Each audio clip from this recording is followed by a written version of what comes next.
savez qu'on pourra peut-être se choper une amende de 7400 € si on prend des photos de stars de K-pop.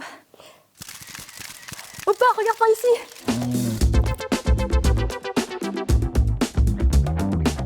Yo, c'est Shada, bienvenue dans Shinusou Spécialité. Dans cet épisode, je te propose de parler d'une espèce qui est peut-être menacée. Je parle bien sûr des fansites. Pour les non-initiés, les fansites font partie de la culture K-pop. En gros, ce sont des sites et des comptes sur lesquels on retrouve des photos et vidéos d'artistes K-pop pendant leurs performances ou, plus creepy, pendant leurs déplacements. On utilise aussi le terme fansite pour désigner directement les fans qui sont derrière ces comptes. Et il ne s'agit absolument pas de professionnels comme la presse, mais bien de fans avec du très bon matos et une détermination sans faille. Leur travail est souvent de très haute qualité, autant dire que nos vidéos de concerts filmés avec les smartphones, là, ils sont en sueur à côté de leur fancam 4K. Les vidéos et photos sont ensuite postées en accès libre sur internet. Du coup, ça arrange pas mal de fans, surtout internationaux, qui ne peuvent pas se permettre de voir leurs artistes préférés en live. Ces photos finiront souvent en livret de photos, en affiches publicitaires ou autres goodies produits par les fansites eux-mêmes. C'est difficile de contester que les fansites ont joué un certain rôle dans la diffusion de la K-pop, mais beaucoup d'entre eux sont problématiques. C'est-à-dire qu'ils sont connus pour être des fans obsessionnels qui suivent les stars, parfois même en dehors de leur programme officiel. Et ils sont parfois prêts à tout pour obtenir le cliché parfait.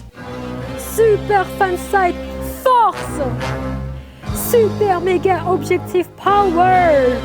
Infiltration en secret dans les concerts.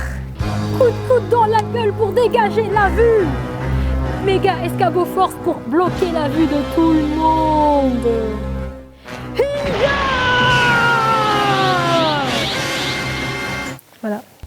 Mais pour le bonheur de certains et au malheur d'autres, le gouvernement sud-coréen a annoncé qu'il est en train de réviser les lois sur les droits d'auteur et les fansites sont évidemment les premiers concernés. L'idée, c'est de bannir complètement l'enregistrement et la diffusion illégale des performances lors des concerts. Enfin, cette loi pourrait entraîner jusqu'à 12 mois de prison et 7 400 € d'amende.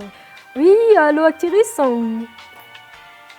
Bref, on l'a compris, les fansites étaient déjà pas très légaux, mais ils seront peut-être bientôt définitivement bannis. Mais il semblerait que les fans de K-pop peuvent s'en passer. Avec le Covid et l'interdiction de performer en présence du public, les contenus des fansites sont en train de disparaître naturellement de la circulation et commencent à être remplacés par des fancams officiels filmés par les shows musicaux hebdomadaires. Pratique qui existait déjà mais qui est maintenant généralisée. Par contre, on ne sait pas si une partie des revenus générés par les vues est attribuée aux artistes concernés parce que certaines fancams atteignent quand même des millions de vues. Par exemple, la fancam la plus vue en 2020 est celle de V de BTS qui a fait plus de 22,1 millions de vues. Le lieu mystère de la semaine dernière était Getjara Ayam ou le Chicken's Church. Ce bâtiment est situé à Magelang en Indonésie et malgré son nom, c'est ni une église ni une poule. Selon son créateur, c'est parti d'un rêve divin. Il a eu la vision d'une colombe qui se repose sur une colline pendant qu'une voix lui disait de construire une maison des prières. Il entame alors la construction au début des années 90 et c'est un peu la galère. On le prenait pour un fou, ses enfants lui faisaient la gueule, les habitants se plaignaient qu'il construisait une église catho dans un quartier musulman et les fonds n'étaient pas suffisants. Bref, le projet a été abandonné à mi-chemin. C'est seulement après 15 ans que cette maison des prières fait le buzz. Et depuis, chaque semaine, elle accueille environ 2000 visiteurs et croyants de toute religion. Shinusou, c'est fini pour aujourd'hui. Dis-nous en commentaire ce que tu as pensé de ce sujet. N'oublie pas de liker et de t'abonner parce que les épisodes spécialités continuent la semaine prochaine. Et avant de se quitter, voici un nouveau lieu mystère.